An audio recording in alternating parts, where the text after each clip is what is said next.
The morning my son changed the locks, I was still wearing my black suit from the cemetery. I hadn't even taken off my tie yet. Margaret had picked that tie for me 3 Christmases ago, deep burgundy with small silver threads running through it. She said it brought out the gray in my eyes. I don't know why I'm telling you that. I just remember standing on the porch of the house I built with my own hands in 1987, pressing my key into the lock and feeling it catch on nothing, turning against empty air, and the first thing my mind went to was that tie. My son opened the door before I could knock.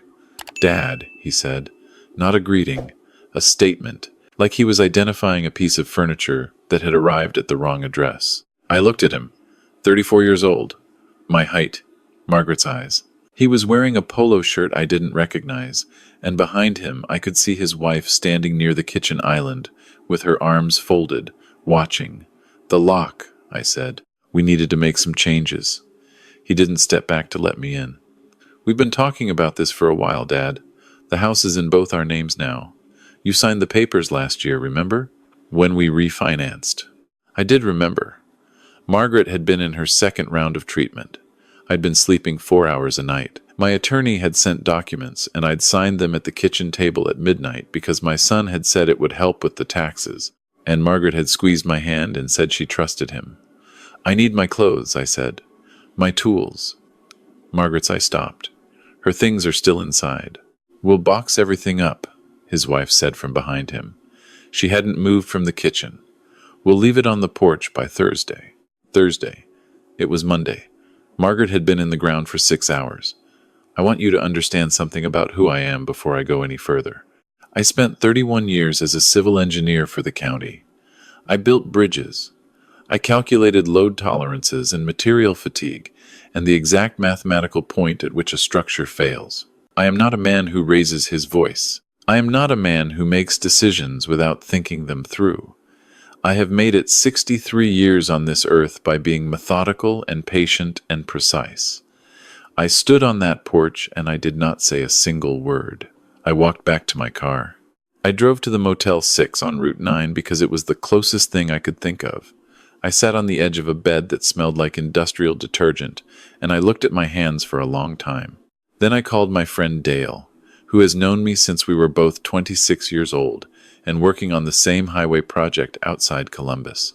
He picked up on the second ring, and when I told him what happened, he was quiet for a moment, and then he said, "Come stay with me." I said, "I just need a day to think." He said, "Arthur, come stay with me." I went. Dale lives 40 minutes east in a house he shares with his golden retriever and 7,000 books. He made coffee and didn't ask questions for the first 2 hours, which is exactly why we have been friends for 37 years. When I finally started talking, I talked for a long time. He listened to all of it, the refinancing papers, the lock, the polo shirt, the Thursday deadline. When I finished, he said, "Did Margaret know?" I said I didn't think so. I said Margaret trusted everyone, but especially our son. She had loved him in that specific way that mothers love difficult children, not blindly but stubbornly, with a kind of faith that refuses to be argued with. Dale nodded slowly. Then he said, "Did she leave a will?" She had. Of course she had. Margaret was the organized one in our marriage. She kept every receipt, every warranty card, every birthday card we'd ever been given in labeled folders in a filing cabinet in the study. When the doctors first found the tumor, she had sat down and written out a 12-page document titled, in her careful handwriting, "Things Arthur Will Need to Know." The will left the house jointly to me and our son. She had believed, until the end, that we would figure it out together. What she had not told me about what I didn't know existed until 8 days after the funeral was the storage unit. I found out because of a bill. Dale had let me use his address for mail forwarding while I sorted things out. One morning, mixed in with sympathy cards from Margaret's former co-workers, there was a statement from a storage facility called Clearwater Self-Storage, 20 minutes from our house. The account was in Margaret's name. The autopay had been charging her credit card for 3 years. The unit number was printed on the statement, 114. I sat with that paper for a long time. I had not known we had a storage unit. In 38 years of marriage, this was not something we had discussed. We had a basement. We had a garage. Margaret was not a person who accumulated things she didn't use. She donated clothes every spring, cleared the pantry every January, kept surfaces clean. There was no reason, as far as I understood our life, for a storage unit. I drove there on a Tuesday afternoon. The woman at the front desk confirmed the account was in my late wife's name and asked to see ID and the death certificate, which I had a copy of in my glove compartment because I had learned quickly in those first weeks that you always need a death certificate. She typed for a moment and then said that Margaret had added me as an authorized user 18 months ago. 18 months ago, while she was still in treatment, while things were still uncertain but not yet impossible. Unit 114 was in the back of the building, climate-controlled, behind a blue roll-up door. The key on the statement fit the padlock. I remember my hand was steady when I opened it, which surprised me, because my chest felt like something was sitting on it. Inside, there was a folding table, a plastic shelving unit, and 11 banker's boxes arranged in 2 neat rows. On top of the first box, in Margaret's handwriting, was a sticky note that said, "Arthur, start here." I sat down on the concrete floor because there was nowhere else to sit, and I opened the first box. On top was a letter, 4 pages, front and back, in her handwriting. I want to read you part of it, not all of it. Some of it is only for me. But she wrote, "By the time you find this, I won't be there to explain it in person, and I'm sorry for that. I'm sorry for a lot of things, but mostly I'm sorry I didn't tell you sooner. I didn't tell you because I knew you, Arthur. I knew you'd want to fix it, and some things can't be fixed while they're still happening. Some things you just have to document." I had to stop reading. I sat there for probably 20 minutes before I could continue. What Margaret had documented, across 11 boxes organized by date and category, was everything. She had started 3 years before she got sick, not because she was sick, but because she had noticed things, small things at first.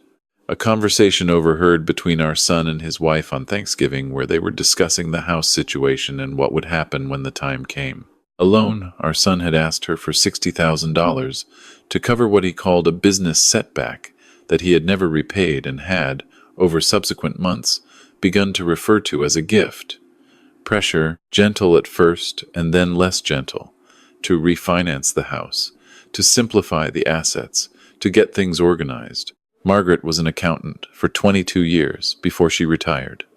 She understood exactly what was being organized and why. She hadn't told me because she knew I would confront our son directly, and she was afraid of what that would do to the family. She had 2 grandchildren she adored. She believed, even while she was documenting everything, that if she could just outlast the pressure, if she could just stay well long enough, our son would find his footing financially, and the grasping would stop. She didn't stay well long enough. So instead, she documented. The boxes contained bank statements, printed email exchanges, a log she had kept in a small notebook of dates and conversations, photographs, and copies of every document our son had ever asked either of us to sign. She had sticky notes on everything not accusatory, just precise. Dates circled, amounts underlined, questions written in the margins. Why was this necessary? Compare to previous statement. Ask Dale's accountant about this. There was also a sealed envelope labeled, "For your attorney. Do not open without legal counsel present." I called my attorney the next morning. Her name is Patricia, and she has handled my affairs for 15 years. I drove to her office with the sealed envelope and the first box, and I sat across from her desk and watched her read for 45 minutes. When she looked up, her expression was careful. "Arthur," she said, "do you have the rest of the boxes?" I told her there were 10 more. She said, "Can you bring them tomorrow?" I said yes. Then she said, "I need to ask you something, and I need you to answer honestly. Did you know any of this?" I told her the truth. I had known none of it. I had signed things I shouldn't have signed because I was exhausted and grieving in advance, and I had trusted my son the way you trust family, which is to say, without verification. I told her that Margaret had protected me by not telling me, and I had failed to protect her by not paying attention, and I wasn't sure which of those things was the greater failure. Patricia was quiet for a moment. Then she said, "Arthur, your wife didn't just document things. She built a case." I didn't fully understand what she meant until she walked me through the sealed envelope. Inside was a 7-page memo Margaret had written to herself, dated 14 months before she died. It laid out, in the precise language of someone who had spent 2 decades in accounting, a clear and documented pattern of financial manipulation. The loan that became a gift, the refinancing that had shifted equity, 3 separate instances where our son had used Margaret's credit card number, which he'd had for emergencies for purchases she had not authorized, totaling just over $11,000. And at the end of the memo, a single paragraph that began, "If I am not here to present this in person, I want it on record that none of these actions were taken with my full informed consent." I was under medical stress and deliberately approached during periods of vulnerability. She had signed it and had it notarized.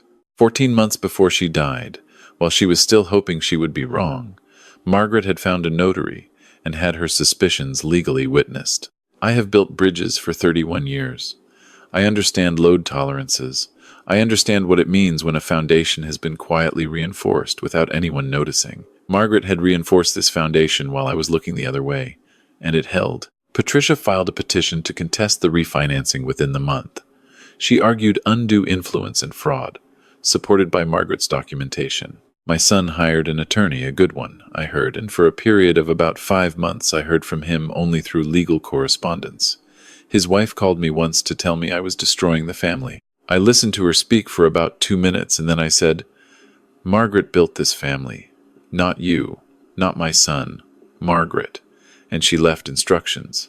Then I hung up. I went back to Clearwater self-storage many times during those months.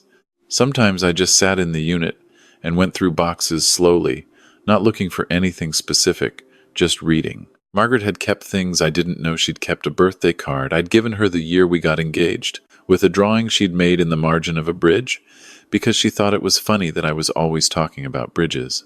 A photograph of the 2 of us, from 1991, standing in front of the frame of the house before the walls went up. I'm holding a level and she's laughing at something off camera. And I remember that day. I remember exactly what she was laughing at. A neighbor's dog had gotten into the worksite and stolen someone's sandwich, and the specific quality of that memory, arriving without warning in a storage unit in November, is something I can't fully explain. I'll just say that I understood, sitting there, that she had been thinking of me the whole time. Not just documenting, thinking of me. The legal process moved the way legal processes do, slowly, with long quiet stretches and then sudden bursts of activity that required my attention and then went quiet again. Patricia was methodical. She told me early on not to expect a fast resolution and to keep my expectations about the house realistic. "The refinancing is the harder piece," she said. "The fraud on the credit cards is cleaner." I asked her what she thought Margaret would have wanted. Patricia looked at me over her glasses. "I think she wanted you to be okay," she said. "I think the legal case was the mechanism, but being okay was the point." I thought about that for a long time. In March, almost 6 months after the funeral, my son called me, not through attorneys, his own number, on a Sunday morning. I almost didn't answer. When I did, there was a long pause. Then he said, "Dad." I waited. He said, "I've been talking to someone, a therapist. She asked me to call you." Another pause. I'm not calling to negotiate anything. Patricia's people and my people can handle all that. I just wanted to say," he stopped. I could hear him breathing. "Mom knew everything." "I know," I said. "She never said anything to me. She never, Taima." His voice broke in a way I hadn't heard since he was maybe 12 years old. "She just kept being nice to me, right up until the end." I didn't know what to say to that. It was true. It was completely and exactly true.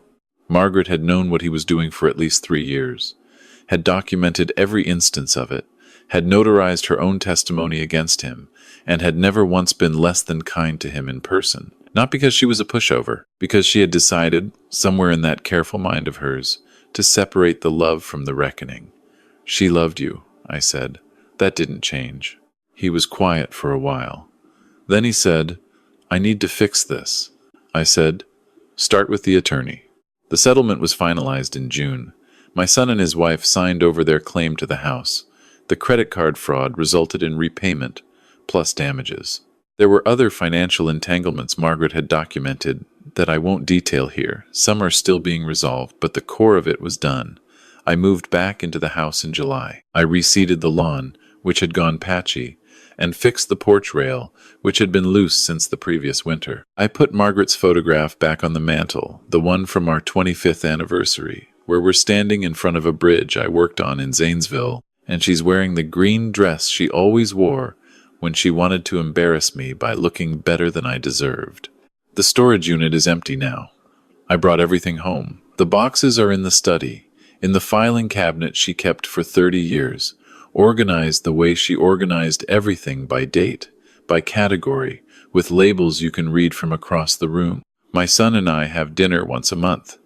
It's still uncomfortable sometimes. There are silences that last longer than they should, and topics we don't bring up, and whole territories of our history that we're both moving carefully around. His wife does not join us yet. Maybe someday. I don't know. But he comes. And I cook whatever's easy, usually something with pasta, because Margaret used to say I had two cooking modes, pasta and calling for pizza. And we sit at the table in the kitchen, and we talk about his kids, who I see every other weekend now, and about work, and about the news, and sometimes about nothing in particular. Last month, he helped me replace the gutters. We were up on ladders at opposite corners of the house, and it was late afternoon, and the light was doing something particular through the maples in the backyard, that orange October light that makes everything look like the last day of something good. He called across the roof to ask me a question about the flashing. Should have been obvious, but he was double-checking, and I called back the answer, and there was a moment, just a moment, where it felt like it used to. Before all of it. I don't know if we'll get back there. I don't think I know enough about the load tolerance on something like this. How much fracture a relationship can sustain before the repair is stronger than the original, or whether the original is just gone. I built bridges for 31 years, and I still couldn't tell you for certain. What I can tell you is this. Margaret knew she might not make it. She knew, and instead of using her energy only on fighting the cancer, though she fought that too, every day, with the same methodical stubbornness she brought to everything, she also used it to make sure I would be all right afterward. She drove to a storage facility. She organized 11 boxes. She found a notary. She added my name to the account 18 months before she died, so that I would be able to access it when I needed to. She did all of that quietly, without telling me, without asking for credit, without letting it harden her into someone who stopped being kind to the people she was documenting. I think about that a lot. I think about the kind of love that can hold two things at once, fierce protection and unconditional warmth without letting either one corrupt the other. I am 63 years old.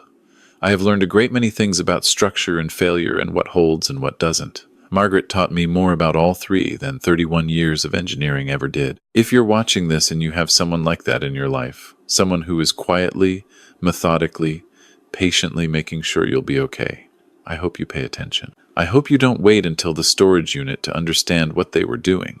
I almost did. I'm glad I got the bill.